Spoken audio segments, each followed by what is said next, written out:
በስመ አብ ወወልድ ወመንፈስ ቅዱስ አሐዱ አምላክ አሜን። በስመ አብ ወወልድ ወመንፈስ ቅዱስ አሐዱ አምላክ አሜን።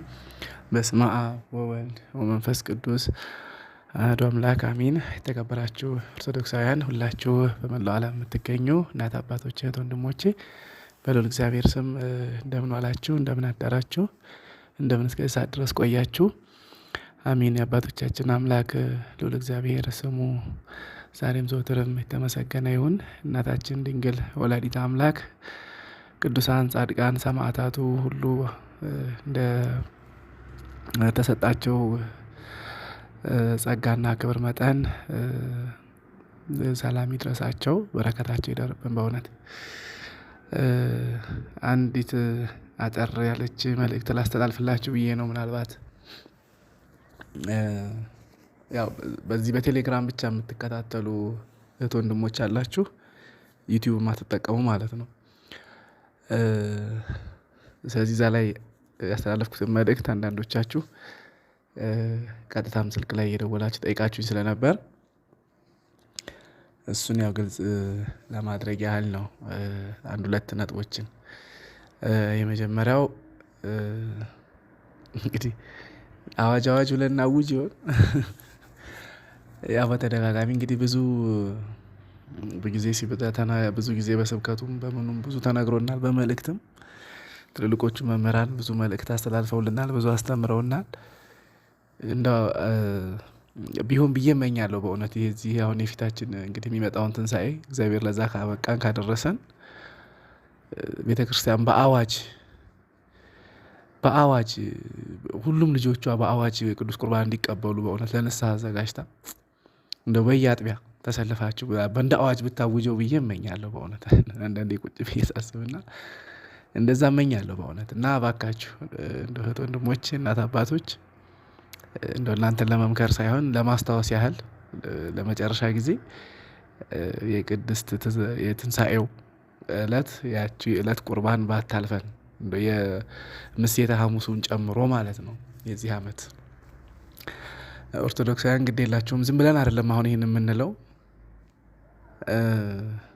እንደው ንስሐችሁን ወደ ንስሐ አባቶቻችሁ ቀረብ ብላችሁ ንስሐ አብይ ጾሙ ላይ ምንም እንኳን ባይፈቀድም ግን እንደው ካለ ሁኔታ አንጻር አሁን ቢያንስ ከጾሙም ላይ ሰዓት ጨምራችሁ እንድትጾሙ እያደረጉ ቀኖናው ሊሰጧችሁ ይችላሉ። እስከ 9 ጾሙ ከነበራችሁ እስከ 11 ጾሙ ከነበራችሁ እስከ 1 ሰዓት፣ ከዛም አለፍ ያለም ቀናትም ጾሙ ከሆነም ደግሞ የምችሉ ከሆነ እና እንደ አቅማችሁ አድርጋችሁ ከንስሐ አባታችሁ ጋር ተነጋግራችሁ እንደው የዚህን የትንሣኤ ባያልፈን ጊዜው አሁን እንግዲህ በዓለ ደብረ ዘይት እየመጣ ነው። የጾሙ አጋማሽ እየመጣ ነው እና እንደው ንስሐችሁን እየጨረሳችሁ እንደ አዋጅ እዩትና የዚህን ዓመት የትንሣኤን ቅዱስ ቁርባን ባያልፈን በተደጋጋሚ ይሄን እያልኩ ያለሁት አሁን እንዲህ ተብሏል፣ አባቶች እንዲህ ብለዋል ምናምን ልላችሁ አልፈልግም። በቃ ህይወታችንም ስለሆነ ብናገለግል፣ ወንጌሉ ቢሰበክ፣ ወንበሩ ተዘርግቶ ጉባኤ ቢሰራ፣ ትምህርቱ ቢሰጥ፣ ሰው ምን ቢል ቢዘምር፣ በማህሌት ሲያገለግል ቢያደር፣ የትኛውንም የቤተ ክርስቲያን ውስጥ ያለ አገልግሎት ለቅዱስ ቁርባን ምእመናንን ለቅዱስ ቁርባን አቅብቶ ለክርስቶስ መንግስት ማብቃት ነው የትኛውም አገልግሎት ዓላማውና በተለይ አገልግሎት ላይ የምትሳተፉት ወንድሞች እና ከቅዱስ ቁርባን የራቃችሁ ካላችሁ በዜሮ እንዳይባዛ የምንሰራው ነገር በሙሉ በእውነት በዜሮ እንዳይባዛብን ለቅዱስ ቁርባኑ የሚያርቀንን ነገር እንደው ምንድን ነው አሁን የሚያርቀን ነገር? በእውነት አንድ መጽሐፍ አሁን እዚህ እያየሁ ነበረና ጌታችን እግዚአብሔር ከሳጥናኤል ወደ ጥልቁ ሲጥለው ምን ብሎ ለመነ መሰላችሁ? ወይ ቤሎ ዲያብሎስ ለእግዚአብሔር ፍትሐ ሊተ አሃዱ ጾታ እምሰራዊቴ ከመ ይፍትንዎ ለፍቁራኒከ ወያምጽእዎ ለፍቁራኒ ይላል። በአማርኛ የአንተን ወዳጆች የእኔን ጠላቶች ሰራዊቶችህ ወደ አንተ ያምጡልህ። የእኔን ወዳጆች የአንተን ጠላቶች ሰራዊቶቼ ወደ እኔ ያምጡልኝ ብሎ ጌታ ለመነው ጌታን ይላል። ጌታችንም እንግዲህ ሃይማኖትን እንዳይክዱ መጽሐፍትን አጽፍላቸዋለሁ፣ መምህራንን ሾምላቸዋለሁ። ስለዚህ የአዳም ዘር በሙሉ እስከ ዕለተ ምጽአት ድረስ ወደ መምህራን ቀርቦ ሃይማኖትን ሳይማር ቢቀር መጽሐፍትን ሳይመረምር ቀርቶ ሃይማኖት ቢክድ ምግባር ሃይማኖት ይዞ ባይገኝ እሱን እንደ ይሁን ለላንተ ብሎ ቃል ኪዳን ሰጥቶታል በእውነት። ስለዚህ የቅዱሳን ቃል ኪዳን እኛ ኦርቶዶክሳውያን የቅዱሳንን ቃል ኪዳን እንሳተፋለን። በቅዱሳኑ ቃል ኪዳን በእነሱ በገቡባት ርስት እኛም እንገባለን። በእነሱ ርስት ስር ገብተን የምንቆጠር ነን። አይ የቅዱሳኑ ቃል ኪዳን ይቅርብኝ ያለ ሰው ደግሞ የዲያብሎስን ቃል ኪዳን ይሳተፋል። ያው እንግዲህ ዕለተ ዓርብም ላይ ጌታ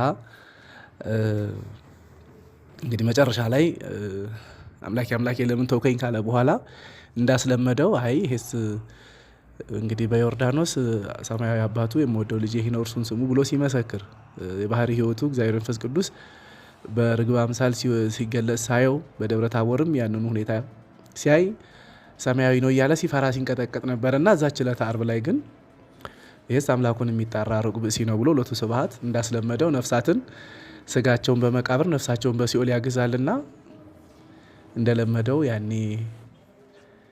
ወደ ጌታ ሲቀርብ እንግዲህ አንብላ አቅርቦተ ሰይጣን ነውና ያን ያለው ጌታ ያንን ቃል የተናገረው ያኔ ዲያብሎስ አይኑን አፍጥጦ ጥርሱን አግጥጦ ብቅ ሲል ጌታ ብርሃነ መለኮቱን ብልጭ አደረገለትና ያኔ የጠየቀው ቃል ኪዳን እዛም ቦታ ላይ ቃል ኪዳን ተቀብሏል ዲያብሎስ። ይህን ያህል ዋጋ የከፈልክለት የሰው ልጅ በእውነት አንተን ሳያመልክ ቢገኝ እሱን ለእኔ አሳልፈ ስጠኝ፣ በሲኦል እንደሞሰፍ ፍርፋሪ ስለቅመው ልኑር ነው ያለው። እንዲህ ያለ እርቃንህን ብቻ በጲላጦስ ፊት ላቆምኩ መቆም እንኳን ዋጋ ሊሆኑ አይችሉም። አሁን በዚህ 5500 ዘመን በሙሉ የገዛኋቸው ነፍሳት የእነሱን ዋጋ ከፍለህ እስከ ዕለተ ምጽአትም ለሚመጣው ትውልድ በእኔ ትእዛዝ በሰራዊቶቼ በአጋንንት እጅ የሚቀበለውን መከራ አንተ ተቀብለለታል። ለሰው ልጅ ይህን ያህል ዋጋ ከፍለለታል። ለዚህ አዳምና የአዳም ዘር በሙሉ እስከ ክርስቶስ ስቅለት ድረስ የነበሩት በሲኦል የነበሩ ነፍሳት በሙሉ እነሱ እንደው እጅ መንሻ ሊሆን ከቻሉ እነሱን ውሰድና እኔን ወደ ጥልቁ ጣለኝ። ይህን ያህል ዋጋ የከፈልክለት የሰው ልጅ ግን አንተን ሳያመልክ ቢገኝ እሱን አሳልፈ ስጠኝ፣ እኔ እንደሞሰፍ ፍርፋሪ ስለቅመው ልኑር ነው ብሎ ቃል ኪዳን የሚተቀበለው እና ስለዚህ አሁን ዓለማችን ወደ መጨረሻው ልምጣና ዓለማችን አሁን በተለይ በቅርቡ ታዩታላችሁ እዚሁ ኢትዮጵያ ምድር እግዚአብሔር ከጥልቁ ዓለም ጋር ካሉ አጋንንት ጋር የእግዚአብሔር ሰራዊትና የዲያብሎስ ሰራዊት በቅርቡ እዚሁ ኢትዮጵያ ውስጥ ፍጻሜውን የሚያገኝበት ነው። በእውነት አሁን እንዲህ ነው ልንል ዝርዝር ውስጥ ልንገባ አንችልም። እዚህ ኦርቶዶክሳውያን እንወቅበት በእውነት እና አሁን ይሄ እዚህ ላይ ቅድም ያነበብኩላችሁ የአንተ ወዳጆች የእኔ ጠላቶች ሰራዊቶችህ ወደ አንተ ያምጡልህ፣ የእኔ ወዳጆች የአንተን ጠላቶች ሰራዊቶቼ ወደ እኔ ያምጡልኝ ዲያብሎስ ብሎ የጠየቀው። ስለዚህ ሰራዊቶቼ ያለው አጋንንትን ነው። ማንን ነው የሚያመጡለት? የእኔን ወዳጆች የአንተን ጠላቶች አሉ። ተመልከቱ፣ የአንተን ጠላቶች የእኔን ወዳጆች ወደ እኔ ያምጡልኝ ነው ያለው። የአንተ ወዳጆች የእኔን ጠላቶች ደግሞ ሰራዊቶችህ ወደ አንተ ያምጡልህ ነው ያለው። ስለዚህ የዲያብሎስ ጠላት የሆነ የእግዚአብሔር ወዳጅ ነው። ቅዱሳን መላእክት ወደ እግዚአብሔር ይወስዱታል። የእግዚአብሔር ጠላት የሆነ ደግሞ የዲያብሎስ ወዳጅ ነው። አጋንንት ወደ ዲያብሎስ ይወስዷቸዋል። በዚህ መሰረት የጥያቄውና አሁን እየሰራሁት ስላለን አሁን ትዝ ብሎኝ እንደው በንባብ የሚያሰማኋችሁና የእግዚአብሔር ጠላት መሆን ምንኛ የሚያስፈራ ነገር ነው በእውነት። ደግሞም ርስቱን ካላወረሰን ጠላቶቹ ነን ማለት ነው እኮ እንዳትረሱ። ሁሌም ቢሆን የዓለም ወዳጅ ሊሆን የሚፈቅድ ቢኖር እርሱ የእግዚአብሔር ጠላት ነው ይላል ዮሐንስ በመልእክቱ አይደለ? ስለዚህ የዓለም ወዳጅ ሊሆን የሚፈቅድ ቢኖር እርሱ የእግዚአብሔር ጠላት ነው የሚለው መጽሐፍ። ስለዚህ የዓለም እኮ ርኩሰቷን አለመንካት ነው። ሌላ የዓለም ምን እንደው ኦርቶዶክሳውያን እንደ ውስጥ አንድ ጥያቄ ቀለል ያለች ነገር ምሳሌ ልስጣችሁ። ዓለም እኛን ታቀናለች? ዓለም ታቀናለች ወይ? እንደው ለዓለም ቁጥር እንኳን የበቃነን እንዴ? ዓለም እኮ እኛን አታቀንም። ዓለም የምታውቃቸው እነማንን ነው? ለእሷ የሆኑላት የተገዙላት፣ እነሱም የገዟት በዓለም በገንዘብ በዝና በሀብት አጉልታ በዓለም ላይ ከፍ ያደረገቻቸው ሰዎች እነሱን ነው ዓለም የምታውቃቸው። እኛን አታቀንም። እና ለማታቀን ዓለም እሷን እንደው በዓለም ለመታወቅም እንኳን እኮ ዓለም ላይ ለመድረስም ገና ብዙ የሚቀረናል። ለምን ከክርስቶስ እንለያለን? ገና ለማታቀን ዓለም በእውነት እና የዓለም ወዳጅ ሊሆን የሚፈቅድ ቢኖር የዓለምን ኃጢአት የሚሰራ ማለት ነው። እና ይሄ ነው ከቅዱስ ቁርባን ሊለየን ከቻለ ያለ የእግዚአብሔር ጠላት ሆነን እስከ መቼ ድረስ እንዘልቃለን በእውነት? እና ይሄን የመጨረሻ የንስሐ ጊዜ አድርገን ይሄንን የአብይ ጾም በአሁን ባለው በቀረ ጾም ቀኖናችንን ከንስሐ አባቶቻችን እየወሰድን እንደው ከዚህ በኋላ ይሄንን እኔም አልደግመውም በእውነት ጊዜውም አይኖርም ከዚህ በኋላ ለንስሐም ያልሰማችሁ ትኖራላችሁ አንዳንድ እህት ወንድሞች ብዬ ነው። እንደው በልዑል እግዚአብሔር ስም አደራ ምንም የምናቀርባቸው ምክንያቶች በቂ ምክንያት አይደሉም። ወደ ንስሐ አባቶቻችን ቀርበን ብናማክራቸው እነሱ ቀጥታ ወደ ቁርባኑ ነው የሚመሩን። የምናቀርባቸው ምክንያቶች የምንዘረዝራቸው ነገሮች በቂ ምክንያቶች አይደሉም፣ ሊሆኑም አይችሉም። እንግዲህ እኔ በክርስቶስ ሆነን ይህን ክፉ ዘመን ካልተሻገረን ከባድ ነው በእውነት እና ብንሞት የክርስቶስን መንግስት መውረሻ ብንኖር የቤተ ክርስቲያን ትንሣኤ የምናይበት ይሆንልናልና እግዚአብሔር እንግዲህ ልቦናችንን አንቅቶ ለዚህ ታላቅ ክብር ያብቃን። የተዘጋጃችሁ ደግሞ እንኳን ደስ አላችሁ፣ ለትንሣኤው እንገናኛለን። ይሄን ካልኩ ዘንዳ እንደው ለመጨረሻ ጊዜ ላስታውስ ብዬ ነው በእውነት እኔ እናንተን ለመምከር ብቁም ዝግጁም አይደለሁም። እንደው ለማስታወስ ያህል በተለይ እንደው እንደዚህ አገልግሎት ላይ ያላችሁ ከዛም ባለፈ ደግሞ በተለየ ሁኔታ አገልግሎት ላይ ሆናችሁ ስለ በትክክለኛው የክርስትናው መስመር ላላችሁ እህት ወንድሞች፣ እናት አባቶች ነው መልእክት በእውነት በትክክለኛው የክርስትና መስመር የሚለውን ኮቴሽን ውስጥ አድርጉትና ማለት ነው። ሌላ ሁለተኛውና ልመጣበት ያሰብኩት ዋነኛው መልእክት ባለፈው ዩቲዩብ ላይ የመጋቢት 5 ያዌን ተአምራት ባነበብኩበት ዩቲዩብ እንትን ወደ ከግሸን ላይ አሁን ለመጋቢት 10 ለበዓለ መስቀል ቦታው ላይ እንግዲህ በአመት 3 ነው ግሸን ላይ ክብረ በዓል መስከረም መጋቢት 10 እና ጥር 21 የእመቤታችን ዕረፍት። ስለዚህ ይሄ አመቱ የመጨረሻ የግሸን ክብረ በዓል ነው የሚሆነው ማለት ነው።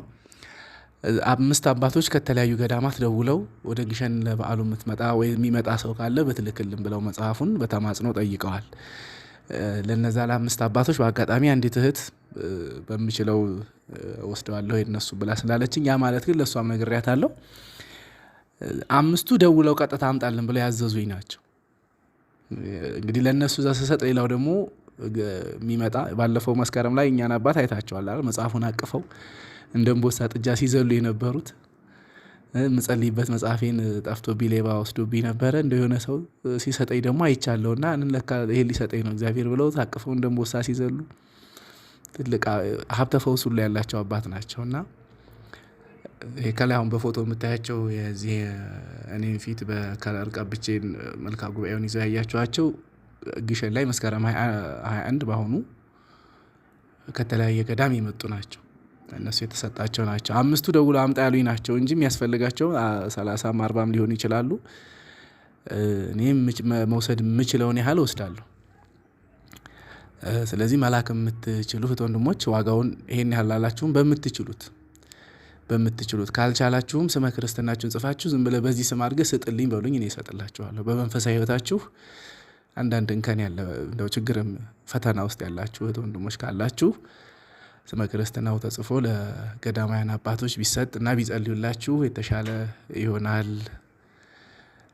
በረከተ ስጋ በረከተ ነፍስ ታገኙበታላችሁ ብዬ ነው። ገንዘብም ካልከፈላችሁም ብዬ ማለላችሁም ሌላ ጊዜ የምትከፍሉት በአቅማችሁ የምትችሉትን ያህል አድርጋችሁ እንድትልኩ ያን በረከቱ እንድትሳተፉ ነው። የሚመጡት ምናልባት የሚያስፈልገው 30 40 50 ሊሆን ይችላል። እነዛ 5ቱ የደወሉልኝና አደራ ብለው ግዴታ ያሉኝ ናቸው። እሺ ልካለሁ ብዬ ስማቸውን መዝግቤ ይዣለሁ። እንግዲህ ደውላለሁ፣ እዛ በሚሄድ ሰው አስደውላለሁ ማለት ነው። ስለዚህ እስከ መጋቢት 8 ማታ ድረስ እስከ መጋቢት 8 ማታ መጋቢት 8 ማለት ዛሬ 6 ነገ እሑድ 7 ሰኞ ማታ ድረስ ማለት ነው። እስከ ሰኞ ማታ እንግዲህ እስከ ሌሊቱን እንግዲህ ሰራ ስለማድር እስከ ሌሊት 10 ሰዓት ድረስ እቀበላችኋለሁ። እስከ ሰኞ 10 ሰዓት ድረስ ሌሊት። ከዛ ካለፈ ግን መልእክታችሁ ዋጋ አይኖረውም ብትነግሩኝ ማለት ነው። ስለዚህ በምትችሉት እንትን ሁሉ አድርጉ። አባቶች ብዙ ናቸው ለክብረ በዓል የሚመጡ። በተለይም ደግሞ መስከረም ላይ እንግዲህ አባይ ስለሚሞላ የዚህ የጎጃም ሕዝብ በአብዛኛው ለበዓለ መስቀል ነው የሚመጣውና ጎጃም አካባቢ ያሉ ገዳማት በየገጠሩ ያሉ በቤተ ክርስቲያናት ሁሉ ይመጣሉ። መምህራኑ፣ የጉባኤ ቤት መምህራኑ፣ የገዳም አባቶች ሁሉ ይመጣሉና የሚያስፈልገው በርካታ ነው። እነሱ ደውለው የጠየቁ ናቸው። እነዛ 5ቱ ግዴታ 5 ብቻ ነው የምንወስደው ማለት አይደለም። ይሄን እንድትይዙልኝ ነው። ሌላ ለቤተሰብም ለራሳችሁም የምትወስዱ ካላችሁ አሁን ይሄን አብይ ጾም አሁንም ለመጨረሻ ጊዜ ይሄንን ማስታወሻ ልተውላችሁ እወዳለሁ። ይሄ ጾም ካለቀ በኋላ ወደ ነበረበት ዋጋ ይመለሳል፣ ወደ 25,000 ማለት ነው። አሁን ግን ባላችሁ ነው በምችሉት፣ የቻለም በግማሽ ያልቻለም ከዛም በታች ያልቻለም ደግሞ ወጪውን ብቻ ሸፍኖ በወጣበት ዋጋ እንድትወስዱ ነው ይሄን አብይ ጾም። ይሄን በእኔ አይደለም ከ4 ገዳማት ያሉ አባቶች እንደ ይሄን አብይ ጾም ሰው ቢጠቀምበት እና በተቻለ አቅም ለሰው ማዳረስም ብትችሉ የሚለው ነገር ከአባቶች እንደ መልእክትም ስለመጣልኝ እኔም ደግሞ ከገንዘቡ ይልቅ ሰው በነፍሱ ቢጠቀም ይሻላል የሚለውን የገንዘቡን ጉዳይ ትቼው ለእናንተ እንድትጠቀሙ በማድረግ ነው ይሄንን አብይ ጾም በዚህ ይሄን አይነት እድል ያመቻቸውት እና ጾሙ ካለፈ በኋላ ግን እንዲህ አይነት እድል አይኖርም። እውነቱን ለመናገር አንደኛ ወጪው ከባድ ነው። አሁን ለምንድን ነው ይሄን እድል ያመቻቸውት ባጭሩ ስነግራችሁ፣ ሁለተኛ ወጪ ነው አሁን ያወጣሁት። ከማተሚያ ቤት ከተረከብኩ በኋላ እያንዳንዱን ገጽ ቼክ ሳስደርግ ከግማሽ በላይ የሚሆነው የተበላሸ ነው። መሀል ላይ ገጽ የሚጎለው አለ፣ የተዘበራረቀ አለ፣ ከቨሩ የሆነ እንከን ያለበት አለ እና ብቻ ጥርት ያለ ሳይሆን የሆነ ችግር ያለበት ነው ሲለቀም የተገኘው እና ያንን ከግማሽ በላይ በሚሆን ቁጥር ደረጃ ማለት ነው። ስለዚህ ያንን አሁን ሌሎች ኦርቶዶክሳውያን እንግዲህ ማተሚያ ቤት ያላቸው እህት ወንድሞች በእነሱ ገዛና እንትን ሌላ ማተሚያ ቤት ወስደን እሱን አስተካክለን አምጥተን ተጨማሪም ወጪ ማውጥተን ለዛ የተዘጋጀ ስለሆነ ነው መጽሐፉ አሁን እንደዚህ እንድትወስዱት እየተበረታታ ያለው። ስለዚህ የገዳም አባቶች፣ የጉባኤ ቤት መምህራን፣ መነኮሳት ከገዳም የሚመጡ ካሉ ለነሱ በነፃ ነው፣ ምንም አይነት ያለምንም ጥያቄ። እንደውም ለሌሎቻችሁም አደራ ብዬ የምላቸው አዲስ አበባ ላይ የሚመጡ የገዳም አባቶች ካሉ ወደ እኔ ቢሮ ላኳቸው፣ መጽሐፉን ይዘው ሄዱ ወደ ገዳማቸው። የጉባኤ ቤት መምህራንም ካሉም እንደዛው። በተለይም ደግሞ አሁን ቤተ ክህነቱ የጉባኤ ቤት መምህራንን ስብሰባ ጠርቷል መሰለኝ እንደሆነ እነሱ እንደሆነ ከቻልኩ እዛው ጉባኤያቸው ነው ወስጄ ለሁሉም ማዳረስ ደስ ይለኛል። ከቻልኩ እዛ ደግሞ በቢሮውን ብዙ የሚርቅ አይደለም እየመጡ እንዲወስዱ፣ ስለዚህ ገዳማውያን እየመጡ እንዲወስዱ ንገሯቸው። ይሄን እድል እንግዲህ ያመቻቸውት እንዳልኳችሁ ይሄ ከተለቀመ በኋላ እንከን የተገኘበትን እሱን አስተካክለን ነው። ከተስተካከለን በኋላ ለቀማ ተደርጓል። ለሚለቅሙት እህት ወንድሞችም ከፍለን ያስለቀም ነው። እያንዳንዷ ገጽ ቼክ ተደርጋ ምንም አይነት እንከን የሌለበት መሆኑ ሲረጋገጥ ነው ወደ ለምእመናን የሚሰጠው። በዛ መሰረት የተስተካከለ ነው። ያው ያ ማለት ችግር አለበት ወይ የሚለው ነገር ውስጣችሁ ደግሞ እንዳያስብ ለማለት ነው። ምንም አይነት እንከን የለበትም፣ ተስተካክሏል። ሲስተካከል እንግዲህ አሁን ጊዜም ገንዘብም ጉልበትም ወጪ ሆኖበት ነው የተስተካከለው። እሱን በዚህ አብይ ጾም ወቅት እንድትጠቀሙበት ለመጨረሻ ጊዜ ጥሪ ለማቅረብ ነው የመጣሁት። አምላከ ቅዱሳን ለበዓለ ትንሣኤው በሰላም ያድርሰን።